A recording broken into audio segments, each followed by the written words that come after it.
Welcome to Apostolic Archive. We have gathered many wonderful sermons through the years and we have decided to share them with the world.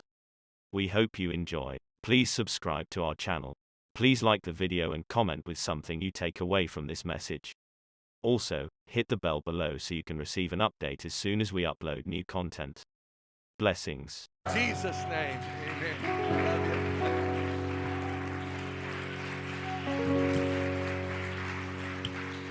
Praise the Lord, everybody. You can be seated just for a moment. It's been an honor to be here with the Booker family and great hosts and hostesses, and they always take me to good places to eat, and I like that. I came here, I think I've probably gained 10 pounds since I've been here. And that basket that somebody fixed me for the room, it has this popcorn, this big bag of popcorn, and it's drizzled with chocolate. I'm telling you what, that is the most sinful stuff. And so, but I want to thank you for it. God is good. Brother Gavin, Barrier, his family, we're going to have them come to Kentucky in September, and we're excited about them coming. And then, of course, we're going to do our best to get Brother Joel Booker there. The elder don't come no more. He used to come a lot. Then he quit coming. It's been 5 years with an open invitation. It's been 5 years, over 5 years. So I feel like saying, curse ye me, Rose, because you did not come to the battle of the Lord. But we love them, appreciate them very much. I've got a prosecuting attorney at my church that about 6 years ago, they started, her and her husband, who's a detective, started coming to our church. And they were still in their Methodist church, and she came. They would come on Sunday nights, and we had Brother Booker there, and he preached on Shy Boy. Have you ever heard that message? Shy Boy. It's where the man reaches out and grabs a Mustang and breaks it and creates a relationship with it. And then he decides he wants to turn it loose to see if he will come back or if he'll go back to where he used to live and be and the old life. And Brother Booker, like only Brother Booker can tell the story, man, he gets the man ready to leave the next morning after he let the horse out. And he's looking and he don't see nothing. Finally, he hears the whinny of a horse. He looks out in the distance, and Shy Boy's ears is up. He's looking around. Next thing you know, he comes running to his master. And I think the title of the message was Never More to Roam. And so Leanne was sitting back there, and she was just crying. And after church was over, she said, Brother Tiller, I was praying, please come home, Shy Boy. Please go home. It wasn't long after that her and her husband Dave got the Holy Ghost, and they're still in our church today. Matter of fact, they're our outreach directors and doing a phenomenal job. So we're excited about that. So we owe a great debt to Brother Booker and Sister Booker. God bless you. There was a man that came up to me this morning, told me that he had the worst week of his life this last week. And he said some nice things about the message, whatever. But when he said that, something just clicked in my spirit. And while I was up here a while ago, I was thinking about that. And it seems like the Holy Ghost spoke to me. And, Job was tempted, lost his kids, his livestock, lost his health. It was probably the worst week of his life. But all that was to set Satan up for a failure. Because when all the storm was over, when all the pain was over, when all the loss was over, God blessed him double. So, brother, maybe God's just setting the devil up for a big-time failure. And when all the pain is over, there's going to be a shout. And when all the frustration is over, there's going to be a dance. Yeah. Hallelujah. Matter of fact, I feel like dancing a little bit right now. That just kind of echoed in my spirit a little bit. God setting the devil up for a failure.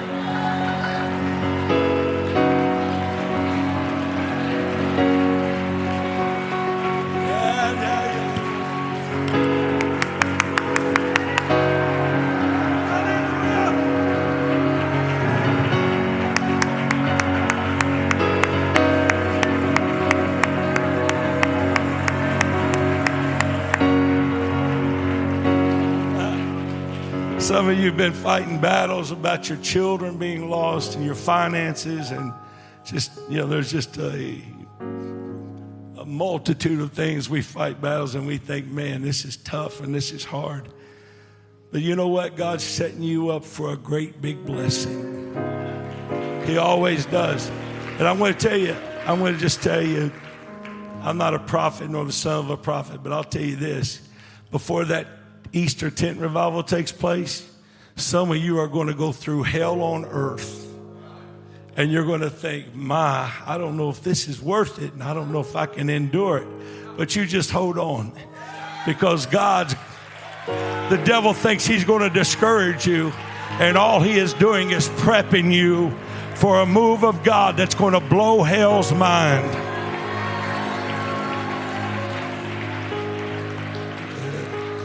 Praise God. Praise God. I want you to go with me to the book of Matthew, chapter 11. And I'm going to read, I need to read 19 verses of Scripture. So if you've not done your Bible reading this week, this is going to get you on a good start.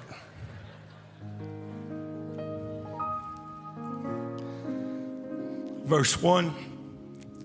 And it came to pass when Jesus had made an end of commanding his 12 disciples, he departed thence to teach and to preach in their cities. Now when John had heard in the prison the works of Christ, he sent 2 of his disciples and said unto him, Art thou he that should come, or do we look for another? Jesus answered and said unto them, Go and show John again those things which ye do hear and see. The blind receive their sight, the lame walk, the lepers are cleansed, and the deaf hear. The dead are raised up, and the poor have the gospel preached to them. And blessed is he whosoever shall not be offended in me. Don't get upset at my ways, John.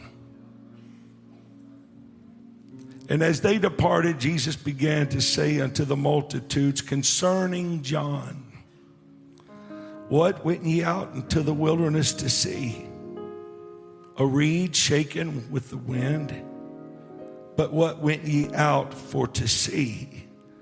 A man clothed in soft raiment? Behold, they that wear soft clothing are in kings' houses.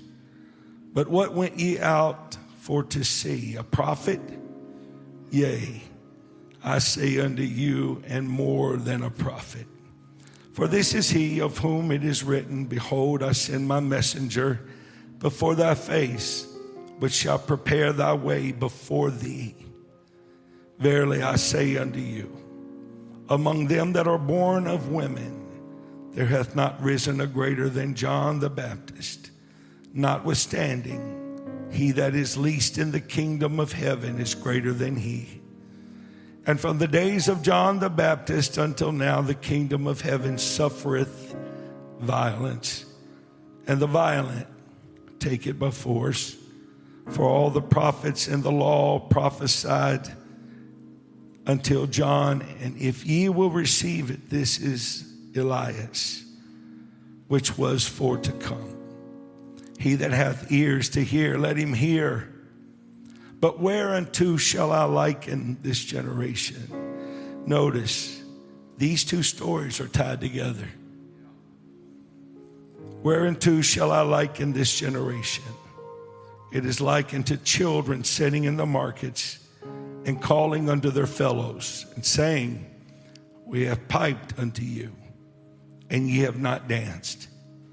We have mourned unto you, and ye have not lamented. For John came neither eating nor drinking, and they say he hath a devil. And the Son of Man came eating and drinking, and they say, behold, a man gluttonous and a winebibber, a friend of publicans and sinners. But wisdom is justified of her children. I want to preach to you tonight. There's a whole lot of preaching in this, but I just want to preach to you tonight about the true nature of the church. The true nature of the church. Now we can give opinions on the nature of the church, and we can find tidbits that we can justify a thought on what the church is supposed to be like. But I think in the confines of this scripture text, the two greatest examples of spirit concerning and tied to the church is John and Jesus. So I want to preach to you tonight, on the true nature of the church. If you would lift up your hands. I wish you'd lift your voices up so loud.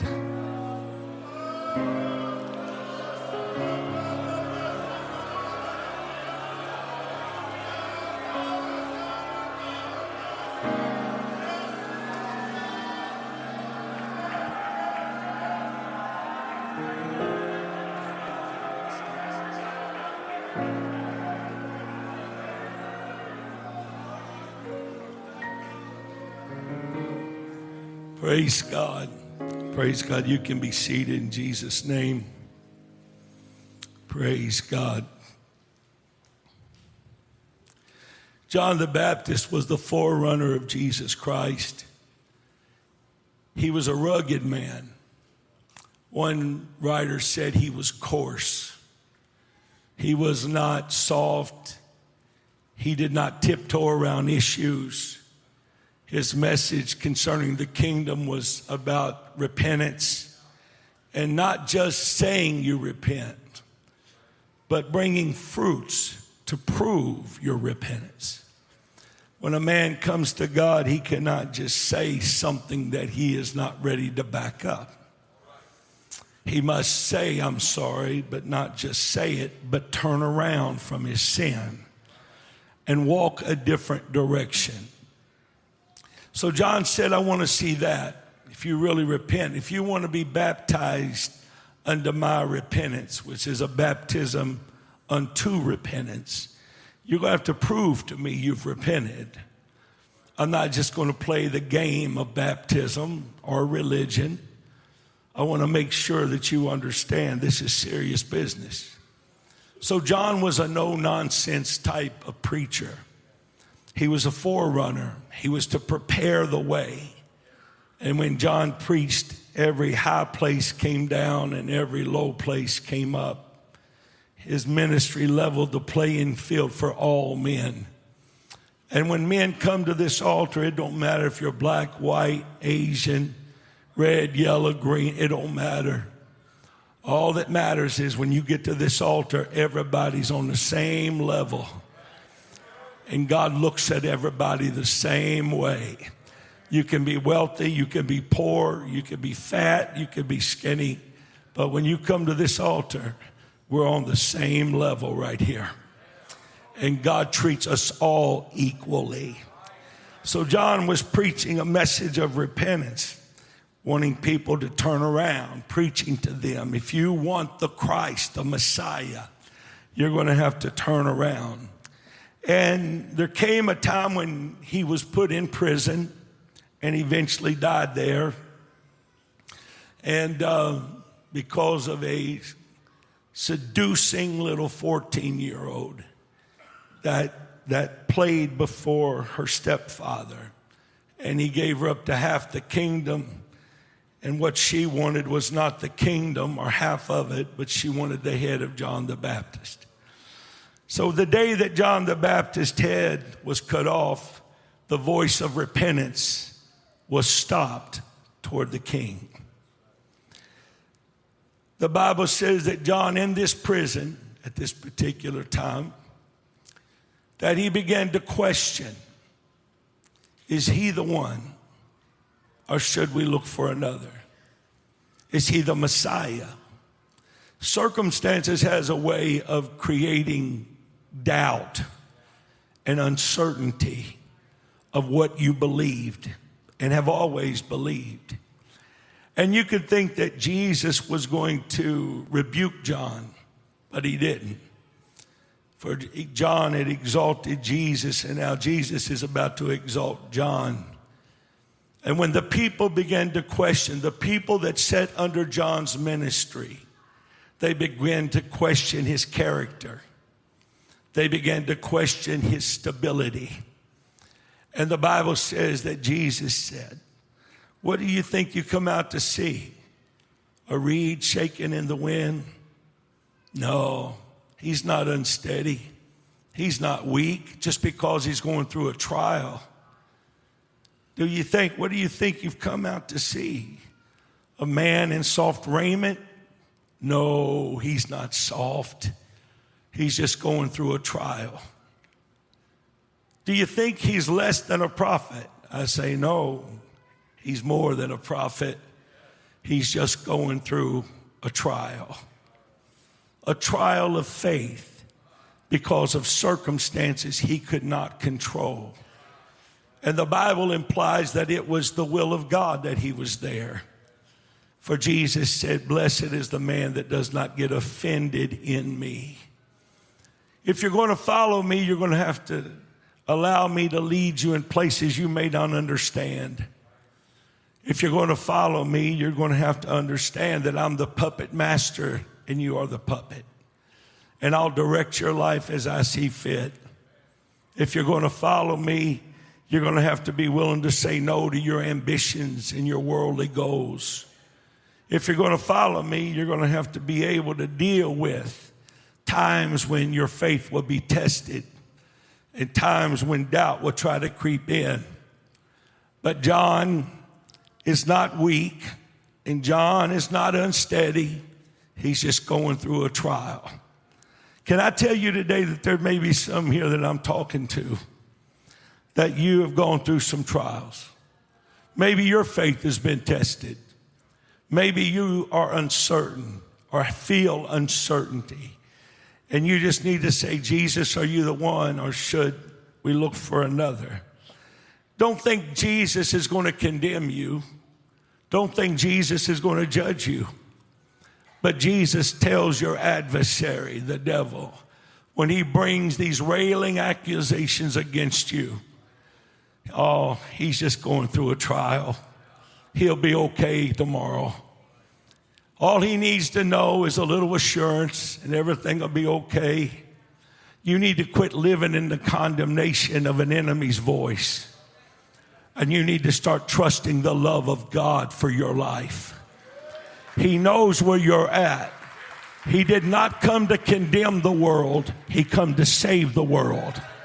And he did not come to speak shame into your spirit, but he come to speak peace, and he come to speak assurance into your spirit. So Jesus questioned those disciples that followed John and answered their questions. And then the Bible tells us that he makes a statement concerning the spirit of John. He said when John was preaching, said he was a force to be contended with. He was not weak and frail, but he was a force. And the Bible says that from the days of John the Baptist even to now, the kingdom of God suffers violence, and the violent take it by force. And I know there's many ways to view that. You can think and you can view it and believe that the kingdom was suffering violence and they endured it. But I don't necessarily believe it that way. Maybe it's a dual meaning. I believe that he is telling us that the nature of the church we see in John is a forceful nature. It's not passive. It's not laid back. It's not that kind of spirit where you just lay back and cross your arms and say, God, if you're going to move, then it's up to you, but I'm not going to try to make anything happen in this service. I think God desires us to make things happen in a service. The Bible says he inhabits the praise of his people. He comes when we begin to praise him. You ain't going to tell me that somebody that stands up and waves a hand and gives a shout, they're not going to feel the touch of God. Anytime you break the silence barrier in favor of God, you're breaking through to a move of God. Anytime, every time, anywhere, everywhere. You can be at your lowest point, but if you can shout hallelujah, everything will be all right. If you can lift your voice, the devil comes to take your voice. For the greatest sin of a church is silence. And I think the church don't need to be silent. We don't need to act like quiet church. I like what I felt here tonight. I like that loud shout and praise and yielding to the presence of God. But the devil don't like that. But I'm not here to preach about what the devil don't like or what he likes. I just want to tell you what God likes.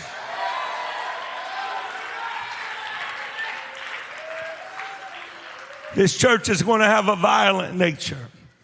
And in the midst of that spirit of violence, they're going to take things by force. They're not just going to passively say, you know, God, I need, God, I believe, or God, I need help, I need strength. But they're going to pursue God.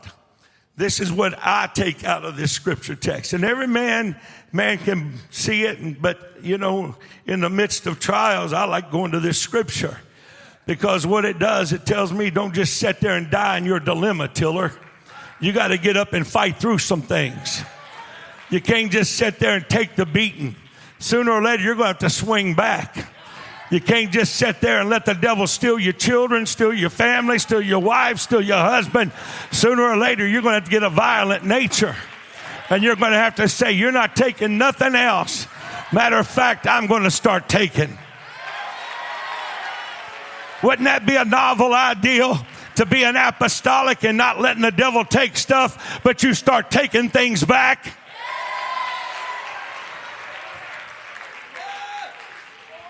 You know, the old country song they used to sing is, the old boy got his dog back, got his wife back, you know, from divorce, I guess, got everything back. I'm going to tell you, we're not a country song. We're a church. And there's nothing funny about the battle we're in. The devil's not going to play games with you, and he'll take everything you let him have. I remember my wife, when my oldest daughter, Brittany, 19 years old, she left home, and she wanted to live a different lifestyle. And she sat down at the table one day and said, Dad, I'm leaving. And she said, I know you're never going to change the way you believe and what you're going to allow in this home. So she said, I'm leaving. Well, she walked out the door that day at 19 years old. And that night, I heard we had a house, and there was a bedroom beside the master bedroom, and I heard something moaning in that room. And so I opened the door real easy, and I heard my wife. And my wife says, no more, no more. Devil, you're not getting no more. As a matter of fact, you're not going to keep what you've taken out of this home. And then the next night, I got up, heard her every night, 3 to 4, 3 to 5. I'd hear her moan and groan. And she would say, no more, devil. I'm not giving you no more. And man, it was about 10 months later where I got a phone call where Brittany wanted to come back home.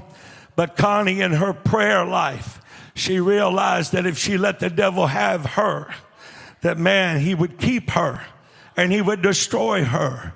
So she said, I'm going to take her back. I'm not going to just sit here and cry about it. I'm not going to sit here and whine about it. I'm not going to tell everybody how bad I got it. But I think I'm just going to raise up and stick my chest out and take it back. You got that authority and you got that power tonight, because the true spirit of a church is not passive, it's aggressive. If you take something from me, I'm going to take it back.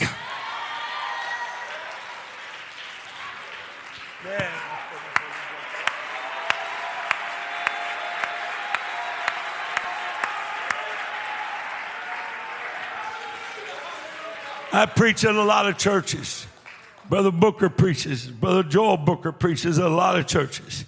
And they can tell you, just like I'm telling you, there's a lot of churches that are way too passive.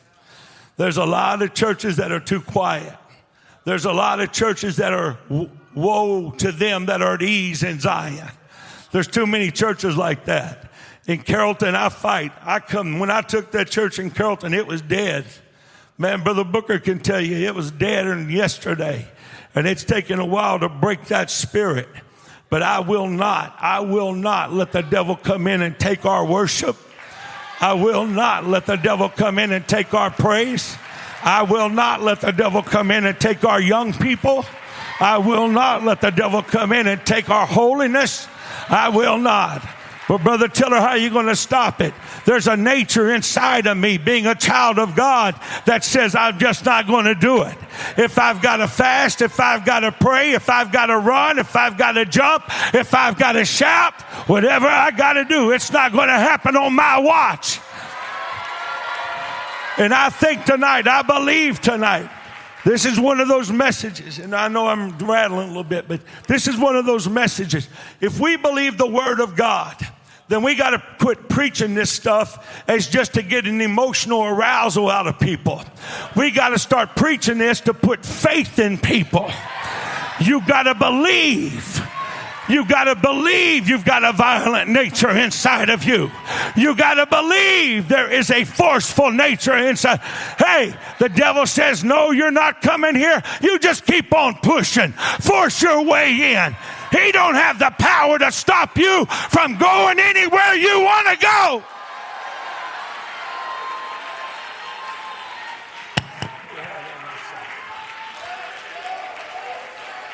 Gates of hell shall not prevail against the church. Gates are stationary. The gates of hell shall not prevail or stop the movement of the church. If the church wants to walk into the corridors of hell, it's like Jesus did when he resurrected. He went into the depths of hell. Some say the grave. I believe hell, because he took the keys of death, hell, and the grave away from hell and devil. I believe he not only took death, hell, and the grave. I believe he took every key that was made for every lock that has bound up every man, whether it's addiction, whether it's fear, whether it's anxiety. And when Jesus stepped into the corridors of hell, it wasn't something they wanted. It was something he just did. I wish I had about 10 women, 10 fathers that would get in the aisle right now. Your children are going through battles. Your family's going through a battle. I wish you'd just get in the aisle right now and say, no more. No more. It stops here. It's going to end right here. I'm going to overpower you. The stronger of the strongest is here, and he's going to...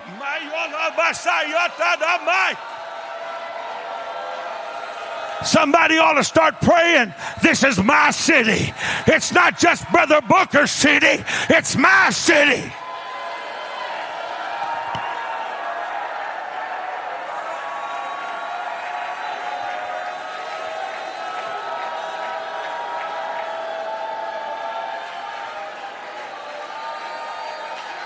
I wish you'd just call your kids' names out.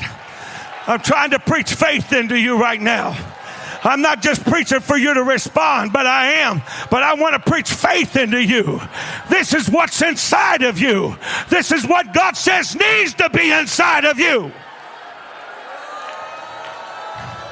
God did not give you the spirit of fear, but of power and of love and of a sound mind. You need to take it back.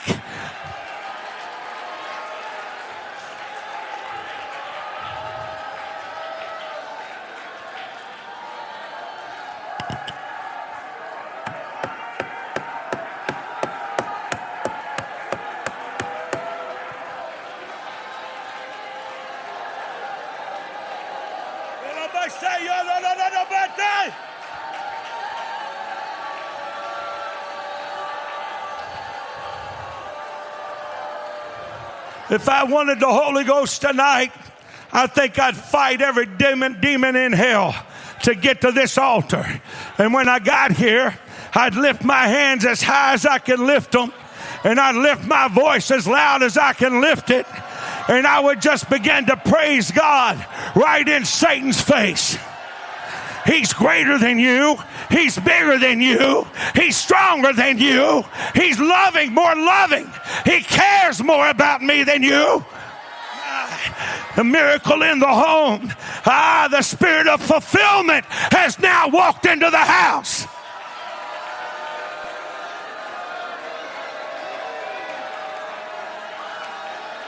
If you want to enter into the kingdom of God, you got to strive to enter in. You've got to press your way into the kingdom. This ain't some cheap place. This is the most valuable thing you could be a part of.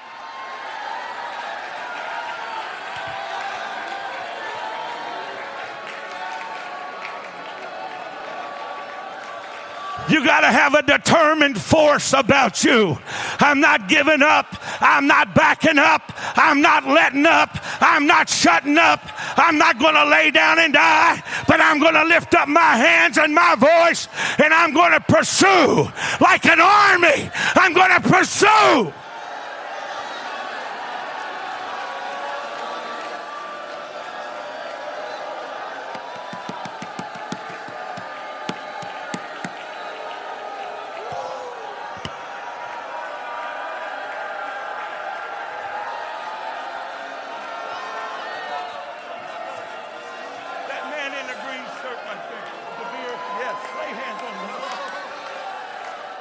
Come on, Brother Booker's getting ready to lay his hand on some of you. When he does, there's going to be a release of faith, and you need to let that take hold. In Jesus' name. Come on, young men. How far do you want to go?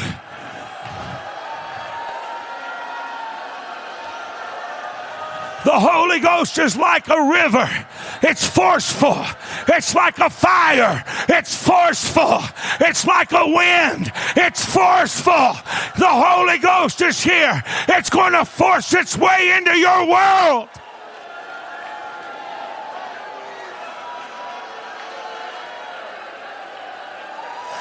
This is the day that the Lord hath made. I will rejoice.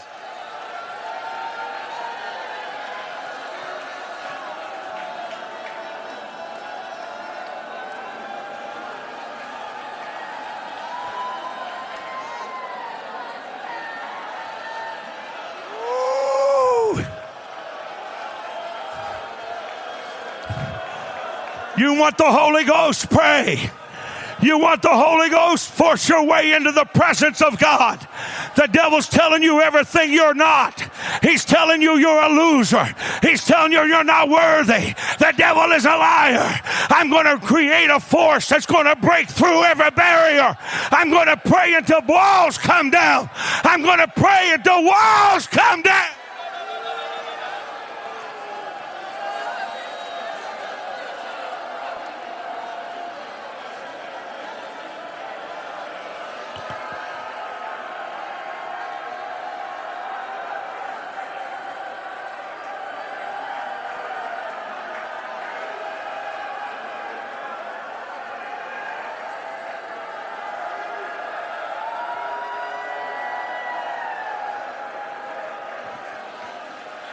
Right now. You got to believe it's for right now. You got to understand miracles take place right now. Healings come in process, but miracles take place right now. We need a right now move.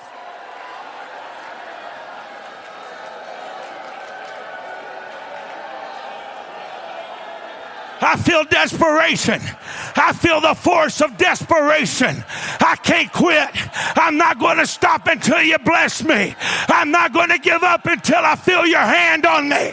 I'm not going to quit until I feel assurance that, God, you're going to save my family.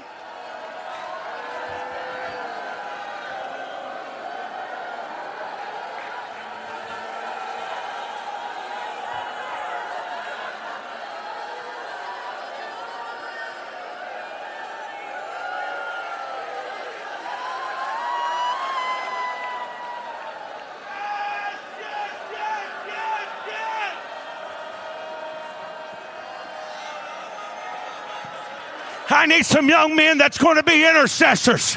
You're not going to quit praying just because you're tired, but you're going to be intercessors. We're going to intercede. We're going to pray.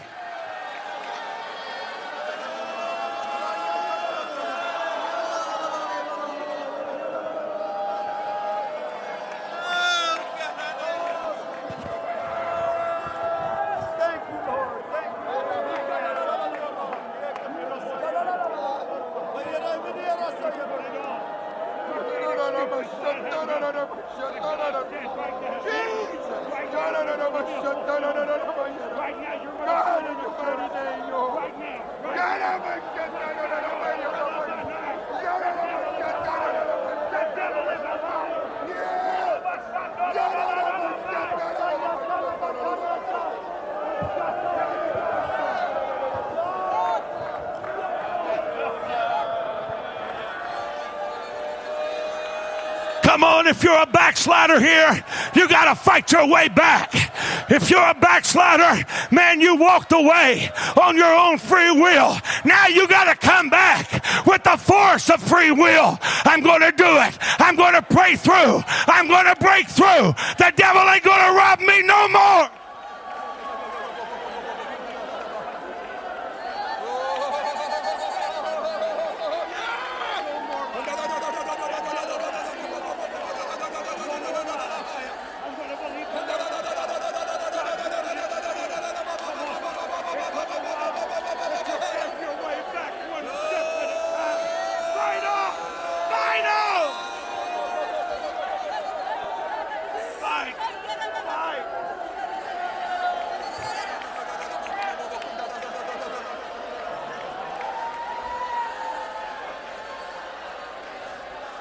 You're in the kingdom of God. And the Bible said the kingdom of God suffers violence, and the violent take it by force. I'm in a kingdom of violence. I'm going to take. I'm not going to give up nothing. I'm going to take it. You need to quit trying to give up everything. Start taking it back.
Kids, I like your head.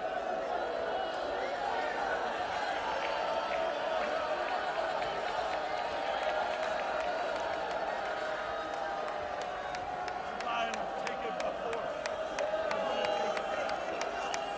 And the devil's telling you ain't strong enough. I tell you he's a liar. You've been going through a trial. It may have weakened you. It may have caused some uncertainty. But I tell you, God, He don't want you to fail you. God says you're just going through a trial. You'll be okay. Everything will be all right. Yeah, my son. Yeah, no, bad eye.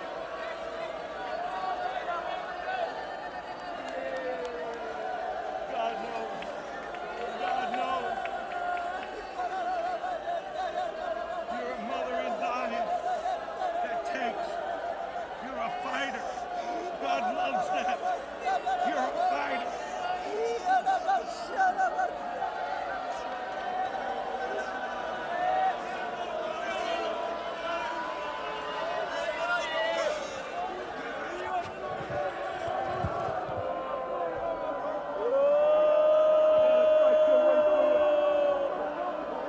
The devil tells you you can't. You're not strong enough. I'm telling you, you're strong enough right now. In your weakest moment, you're strong enough.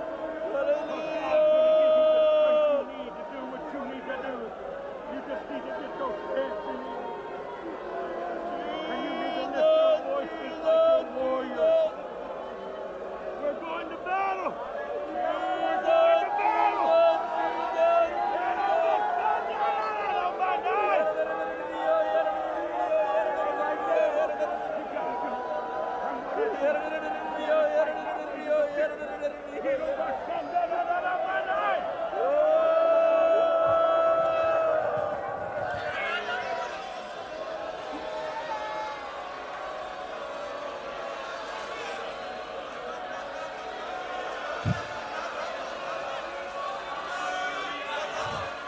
I want you to find somebody, lay your hand on their shoulder and pray with them. Come on, it ain't time to quit praying. There's still some major breakthroughs that's ready to happen. I need you to lift your voice. You're an army. You're an army in the battle.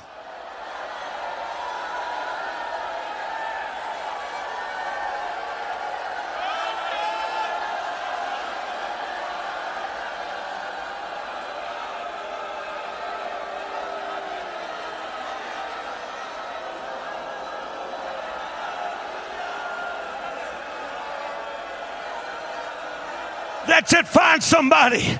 Pray with them. Everybody that needs the Holy Ghost ought to get it before they leave here.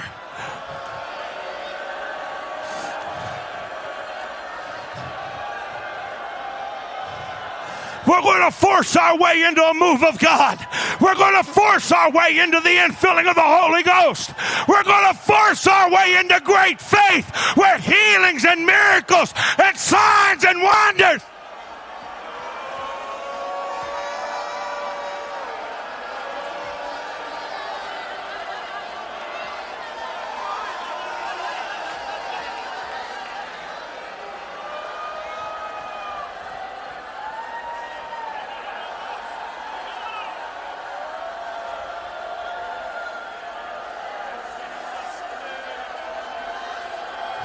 Come on, we need some ladies over here that's going to lift your voices up.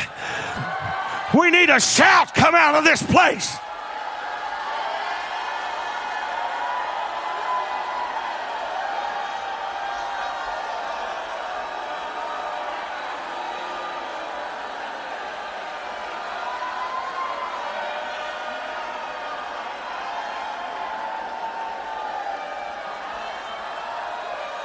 Don't let the devil rob you of this opportunity.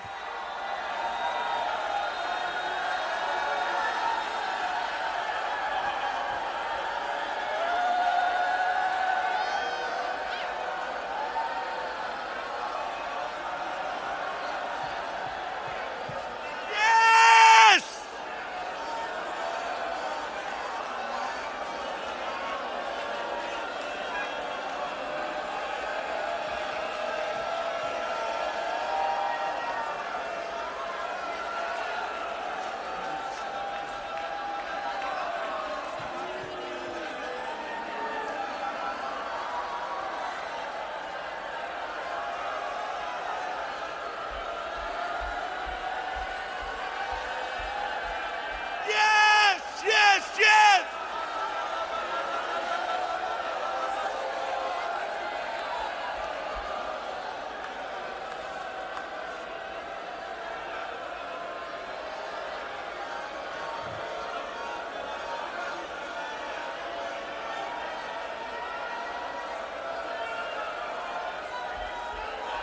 Why don't you just start walking in place right now? The force of motion, as if you're walking into the gates of hell and going to pull out everything that hell's stolen from you. I'm not just going to get my stuff back. I'm going to get his stuff.